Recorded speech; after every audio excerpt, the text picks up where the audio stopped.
জামানার শ্রেষ্ঠ মুজাদ্দিদ রইসুল কুররা ওয়াল মুফাসসিরিন বিশ্বনন্দিত আলেমে দ্বীন অলিকুল শিরোমণি শামসুল উলামা আল্লামা আব্দুল লতিফ চৌধুরী ফুলতলী রহমতুল্লাহি আলাইহির ১৭তম ইসালে সওয়াব মাহফিল আগামী ১৫ই জানুয়ারি ২০২৫ রোজ বুধবার।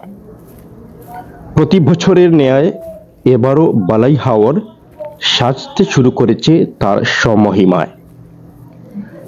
লাখো মুরিদের মিলন মহলা কানায় কানায় পরিপূর্ণ হবে, জনসমুদ্রে পরিণত হবে গোটা বালাই হাওর। প্যান্ডেল ও স্টেজের কাজ একেবারে শেষের দিকে। মহান অলির এই স্মরণ সভায় বছরের পর বছর উপস্থিতির সংখ্যা বেড়েই চলেছে। মাজার ঘিরে মুহিব্বিনের ভিড় চুকে পড়ার মতো।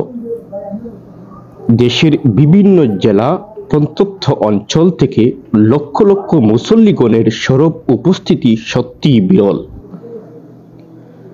দেশের খ্যাতনামা আলেম সমাজের অমূল্য নসিহতগুলো শুনতে পাবেন এই বালাই হাওর ময়দানে ১৫ই জানুয়ারি।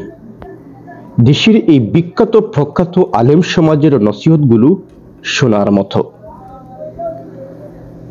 অনেকে আবার মহান অলির এই বাৎসরিক স্মরণ সভা বা মৃত্যু বার্ষিকীকে খানেকা বলে সম্বোধন করেন। জেনে রাখা ভালো, এটা ইসালে সওয়াব মাহফিল, এটা ওনার বাৎসরিক স্মরণ সভা, এটা খানেকা মাহফিল নয়।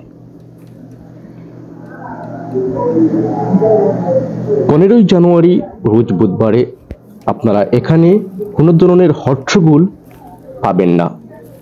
মাজারে টাকা ছুড়ে মারার সুযোগ নেই, হইচই কিংবা কোনো প্রকারের বিশৃঙ্খলা নেই, নেই কোনো ভণ্ডামির সুযোগ।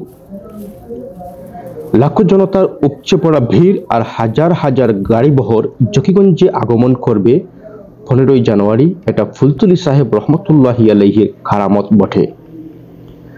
আসুন আমরা সবাই এই মহতি মাহফিলে ১৫ই জানুয়ারি এই মহান অলির স্মরণ সভায় অংশগ্রহণ করি।